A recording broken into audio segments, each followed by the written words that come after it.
Okay, let's continue to the third part of multi-component distillation.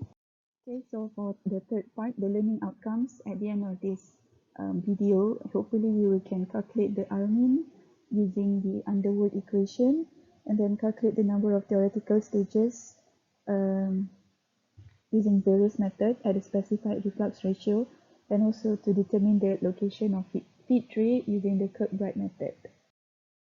Alright, so previously we have seen this algorithm for multi-component distillation, and we have reached in the second part until the splits of non-key components. So we have done the Fenske equation for calculation of minimum theoretical stages, and also the calculation of distribution of other components other than the heavy and the light key.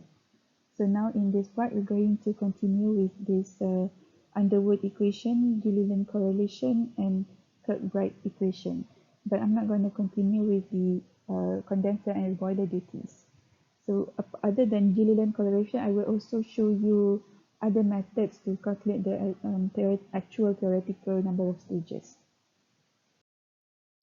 Okay, so the shortcut method for the calculation of minimum reflux ratio. So similar to binary distillation, minimum reflux ratio happens at the pinch point. But for binary distillation, the pinch point, there is only one pinch point. But for multi-component distillation, there can be two pinch points or zone of constant composition. One in the rectification section, i.e. the section above the feed tray, and another one is below the feed tray, i.e. the stripping section. So in this class, we will use the Underwood's shortcut method, where we will assume a constant average alpha value and assume constant flows in both sections of the tower. So you can see here, these are the two equations that we will use to use the Underwood method to determine the Rmin.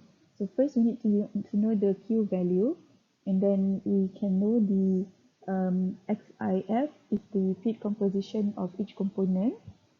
Alpha I is the alpha for each component at a specified temperature. So there is two equations for Underwood method. So in this first one, we need to determine the value of theta. Okay, we know the Q, we can determine the alpha, and we know the specification of feed compositions, and we can determine the theta.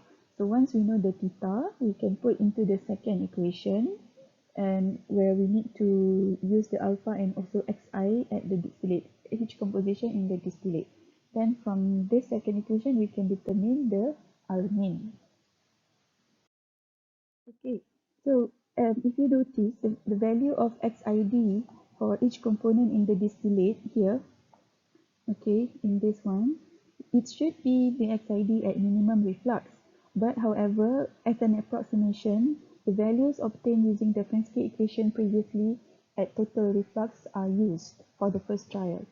Okay, so the value of the xid is the one that we have determined earlier when we did the distribution of the components, of non-key components, using the Fenske equation. But bear in mind, Fenske equation is actually applicable for total reflux, but we just use it for its approximation. Then what about the value of alpha I? So the value of alpha I, we approximate it using the alpha at the average temperature of the top and bottom of the tower.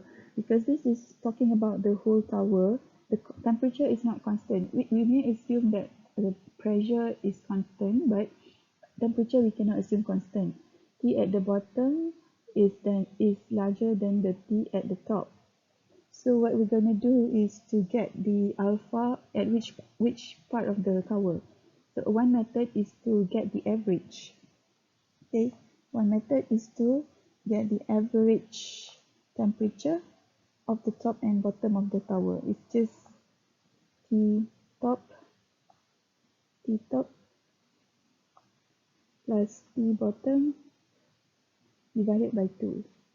Then this is average temperature. And there is also other option. Another option is to use the average alpha, which is used in the Fenske equation. That's one option, or the alpha at the feed temperature. So you can use either this alpha at the feed temperature, or the average of the top and bottom tower, Or you can use the alpha, which is used in the Penske equation, i.e. the alpha at the top and alpha at the bottom for each component, I. So, because there is no definite answer, everything is approximation. Then, to solve for Rmin, we need to solve the theta first. So, you need to solve the theta in the first equation by trial and error. What would be the value of theta that we want to guess? So we need to guess the value of theta between the alpha value of the light key and the alpha value of the heavy key at the specified temperature. So let's say if we are using the alpha at the average temperature of the top and bottom of the tower, so that one, let's say T average. So we need to find out what is alpha L at the T average and what is alpha of the heavy component at the average. Then that would be the first guess of the theta. Then using the solved value of theta until the value of theta doesn't change anymore, we can obtain Rmin by directly substituting the theta value into the second equation. Okay, so we'll continue example 1 by expanding the question. So using the conditions and results given in example 1a and b in part 1 and part 2 previously, calculate the following. So we calculate part C is minimum reflux ratio using the Underwood method. So just to give you just to recall, previously this is our column, this is our feed, and then our top and bottom product. Our T at the top is 67 degrees Celsius and T at the bottom is 132 degrees Celsius. So we're going to use the T average, 67 plus 132 divided by 2, which is equal to 99.5 degrees Celsius.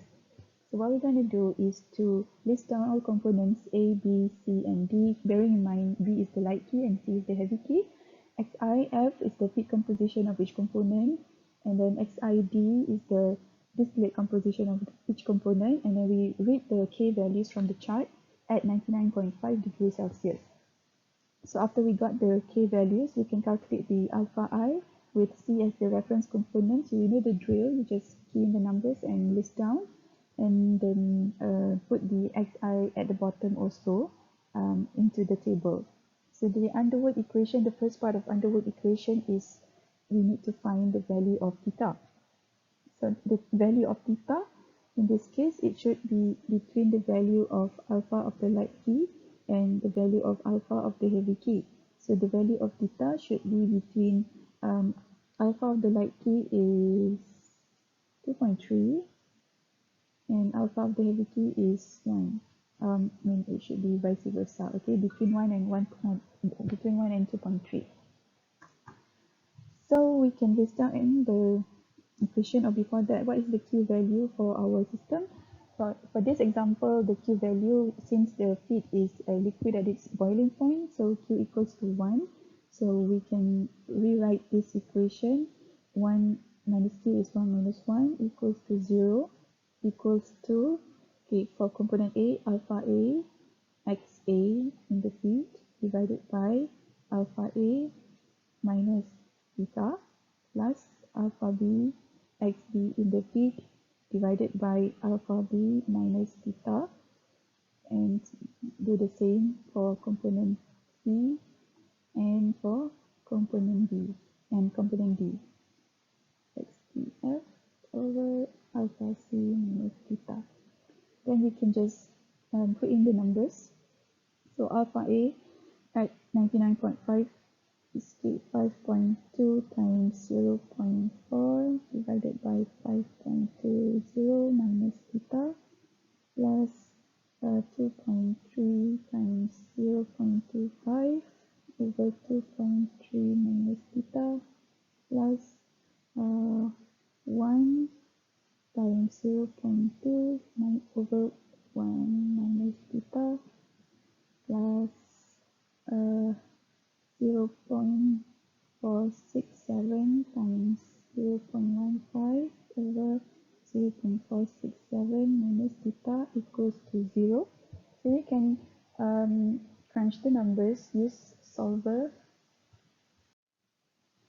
You can either use solver or you can try putting in any number of theta inside this equation such that the right hand side and left hand side will be the same. In this case, you want the value of theta that you key in the left hand side to be that when you add everything, you will get 0.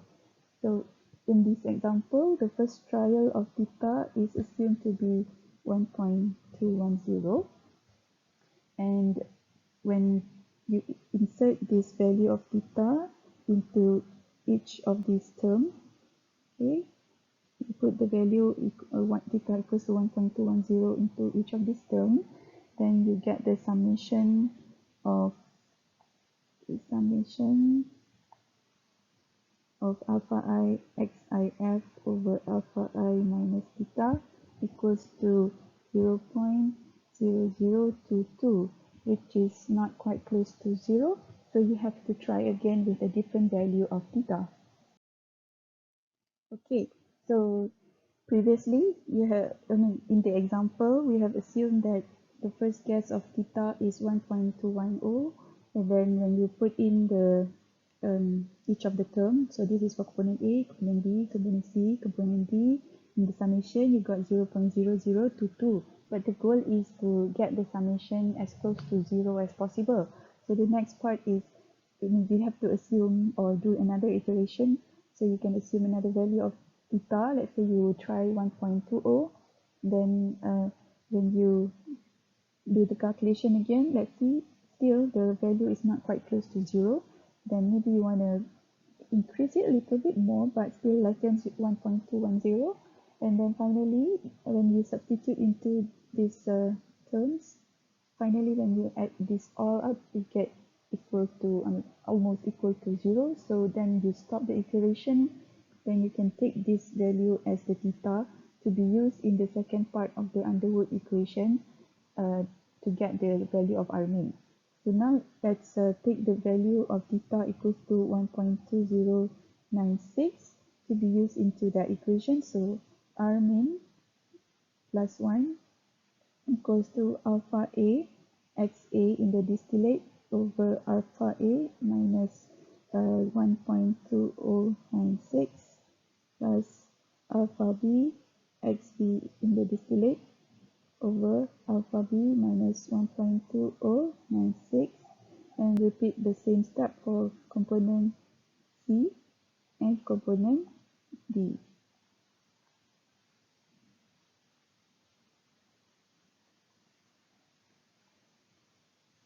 Okay, so the values of alpha A, XAD, everything is the same with the table that was shown previously in the previous slide.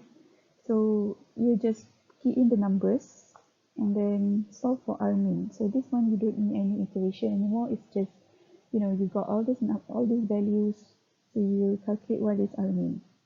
So if you just follow the thought process and you do it yourself, you should get Rmin equals to 0.395. Okay, so this is how you use the Underwood equation to estimate the value of minimum reflux ratio. You need to find the theta first, then using the value of theta, you use the second equation in the Underwood method to calculate the Rmin. So this is the Rmin that you're going to use for the next example. Alright, now that we know how to calculate the minimum reflux ratio, so let's say we have specified the operating reflux ratio, we can use these correlations or empirical relationship to calculate the number of stages, actual number of stages at the specified or operating reflux ratio. So one of the methods is, if you look at this graph, is the Erba and Maddox correlation. We have in this slide, I'm showing you three methods. This one is the Erba Maddox, and next one is the Gilliland, and another one is the Multicomponent equation. So if you look at this Erba Maddox equation, the y-axis is r over r plus 1, and the x-axis is n minimum over n. So what you do is, and the curve, another one is, the curve here is the Rm over Rm plus 1. Rm here refers to n minimum. So you have to specify the operating R, which is, let's say, R equals to 1.3 times Rmin, for example, okay, e.g. So R, then you calculate what is R over R plus 1, what is the value, and then you look at the curve.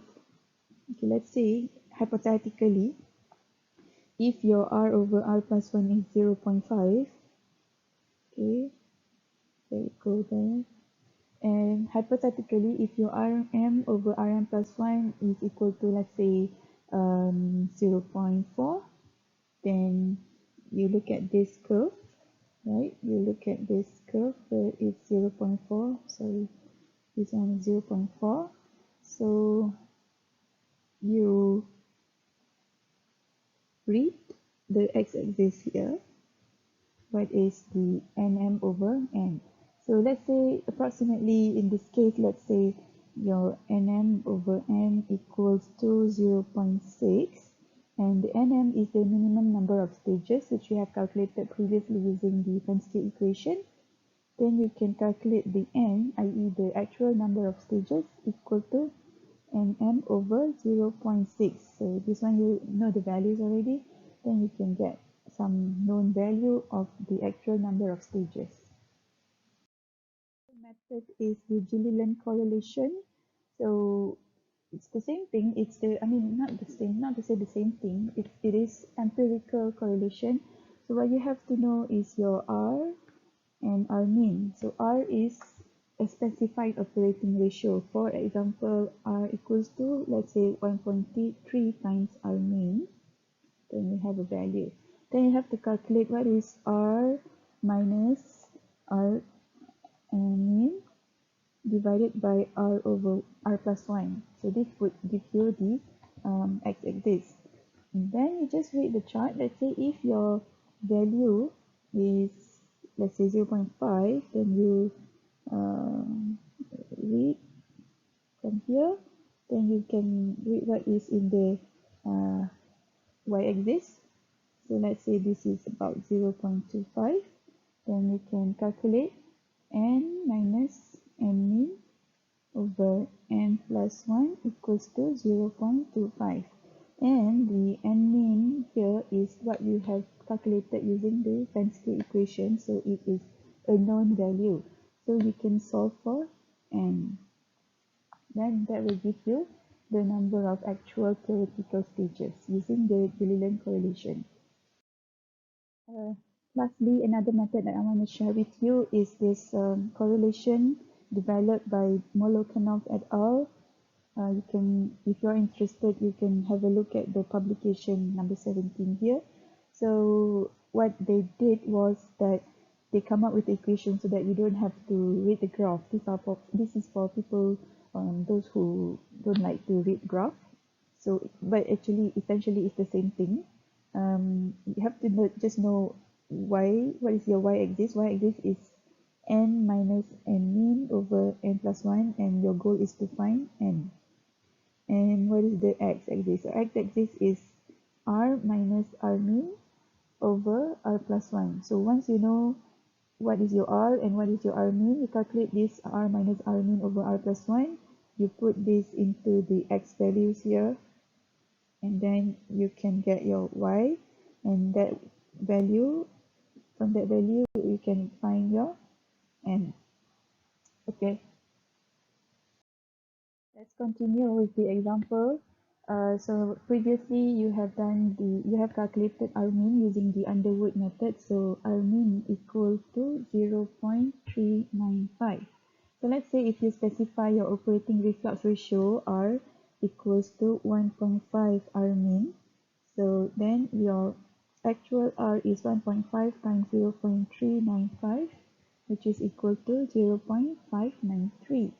Okay, so this is your R. So what you have to do now here is to get what is your y-axis, R over R plus 1. So just put in the numbers. Okay, 1.593 equal to 0.593. Okay, 0.373. 2, 3. And for the curve, for this curve, you have to calculate Rmin over Rmin plus 1 equal to 0.395 over 1.395. That will give you 0.28. So what you have to do here is you need to find the curve where it's 0.28. But unfortunately, you have 0.2, 0.3, and in the middle here shall be the 0.25. So you have to estimate a curve where it's 0.28. So let's just do that. Maybe it's around here. Okay, so that's 0.28. And then your R over R plus 1 is 0.37. So maybe it's about, this is 0.35. So 0.37, maybe here. So try to draw a straight line. Okay, then it's actually, it should be crossing here. Approximately n over nm over n is 0.49 as what is given in the example. So previously using Penske's equation, we have calculated n min. This n min meaning including the reboiler. Okay, so previously is 5.40, something like that. And then you can calculate your n is n min over 0.49, which is 5.404 over 0.49. So n is approximately 11 stages. This is how you use the graph, this graph, particularly this is the Urban-Maddox graph to calculate the n. Next, we will try to use other correlation. Okay, another method to calculate the actual theoretical number of stages is to use this graph, which is the Gilliland correlation.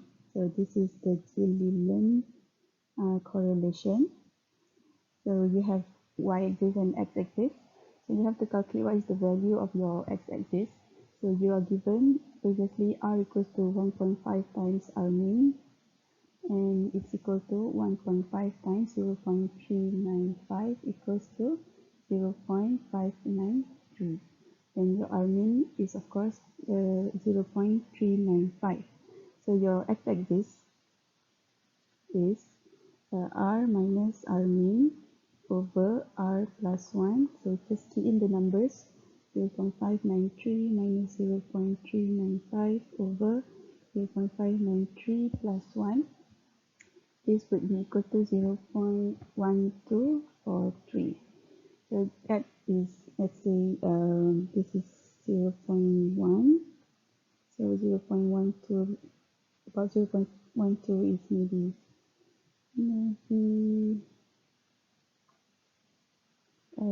yeah, maybe there. Okay, so you can just draw the graph from the x-axis to the y-axis, and then you read what is the value of the y-axis. Okay, initially when I did, I got the value of the y-axis. Y-axis about 0.52. Okay, so this would give you the value of n minus n min over n plus 1. So n min, you calculated it using Penske's equation in part 2 of this lecture. Is equal to 5.404 including reboiler. Okay, so n min here meaning stages, not the number of plates. Okay, so knowing the value of n min, you can just key in n minus 5.404 divided by n plus 1 equal to 0.52. You can work it out how to find n, and from here solve for n, you get 12.34 stages. Okay, about 12 stages using the Gilliland correlation method. To calculate the theoretical number of stages is the Multicomponent equation. Okay, Multicomponent equation, so that you don't have to read the graph, you can calculate exactly, but it's not really exactly because this is still an empirical correlation. So your x here, your x-axis is equal to R minus Rmin over R plus 1. These are the same values with what we have used for the Gilliland correlation. So previously we have calculated this value to be 0.1243. So what you do here is you put this 1243 value into this equation. So just key in the value. So your y would be 1 minus exponential of 1 plus 54.4 times 0.1243 divided by 11 plus 117.2 times 0.1243, and then multiply with 0.1243 minus 1 over 0.1243 to the power of 0.5, or just the square root. Okay, so when you solve for this number, you got some value. So y equal to 0.5295, and this is equal to n minus n min over n plus 1, and your n min is the same with previously calculated using times k, 5.404. So you just put in this value, n minus 5.404 over n plus 1 equals to 0.5295, and then you can solve for n, and I got n equals to 12.61 in this case. So if you want to round it up, maybe 13 number of stages. So the values are not really the same if you use different correlation, but they are close. Okay, for example, previously we used Abel-Maddox, you got 11 number of stages, and the Gilliland correlation using the graph, you got 12.334, and using the smaller kind of equation, you got 12.6. But just bear in mind, everything in multi-component distillation is approximate. At the end of the day, you have to tweak the composition to what you desire it to be to meet the specification. Okay, next we move on to look at the shortcut method to estimate the feed plate location. Okay, so the feed plate location, you can use the Kirkbride equation. So this guy has devised an approximate method to estimate the number of theoretical stages above and below the feed. So when you know how many stages above the feed and below the feed, you can use this to approximate the feed location. So instead of just straight away giving you the number, you know what is an R, number of stages in the rectification section or enrichment section, and what is an S, this is the number of stages of the in the stripping section. So the feed plate location would be somewhere in the middle of these two numbers. So this is the empirical relation shown here, the equation that you use. This is the Kirkbride equation. So the nomenclature in the equation are given here. So NR is the number of theoretical stages in the rectifying section, i.e. above the feed plate. NS is in the stripping section, i.e. below the feed plate. XHF, okay, well, this is the heavy key component composition in the feed. L is for light key. B and D are the bottoms and distillate flow rate respectively, and so on and so on. You can, of course, you can read the slides. So you just need to know what are the numbers to be able to use this equation. Okay, finally, we want to use the Kirkbride method to locate the feed tray location in the tower using the results that we have previously calculated. Okay, so this is the Kirkbride equation, and R is the number of rectification section plates, and S is the number of plates in the stripping section. So these were the numbers that was given to us earlier in the question. So the feed composition is this, and the distillate composition is this. This is the distillate flow rate and bottom flow rate and bottoms composition. Okay, so what we have to do here is to just key in the numbers. NR log NR over NS equals to 0.206 times log of XHF is X of H in the feed, which is 0.20 divided by XLF 0.25. Then bottoms flow rate is 55.516. Distillate flow rate is 64.484. times XLB, X of the light component in the bottom, to this one, 0.0704 divided by X of H in the distillate, i.e. this one, 0.0310 squared. So just punch the numbers in the calculator, you get log of NR over NS equal to 0.07344. And taking the antilope, so R over NS equal to 1.184. Okay, now what is the total number of stages in your column? So previously, let's say you use Gilliland correlation, your total number of stages n equal to 12. But remember, this includes the reboiler. So the actual number of stages in the plate and in the column, number of trays in the column is 11 trays in column. Okay, so this is one equation, and R equals to 1.184 times NS. So this have two unknowns with one equation. So another equation is the total number of rectification and stripping section stages. So NR plus NS equals to 11 stages in the column. Okay, so now you have two equations, two unknowns. You can solve equations 1 and 2 to solve for what is NR, what is NS. Let's just do that quickly. So NR is equal to 1.184 NS plus NS equal to 11. So when we solve for NS, we got about 4.816. And then you solve for NR equals to 1.184 times 4.816 equals to 5.7. So here, you can approximate this to be 5 and this to be 6. So in your column, the number of stages in the rectification section, NR, is 6. And then in your stripping section, you have 5 stages. Then of course you have another stage which is the reboiler. And just to complete the picture, this is your condenser. So your feed location is here. This is your feed. So the feed location would be 6th plate from the top. That is how you determine the location of feed tray using the Kirkbride method. So that concludes our 3 parts of multi-component distillation lecture.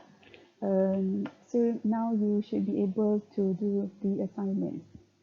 So any question, please contact me via WhatsApp, email, Spectrum, anything we can arrange for video call, FaceTime, Skype, Zoom, whatever. So just don't keep quiet and suffer on your own. Alright, so all the best. Thank you for your time. See you when I see you.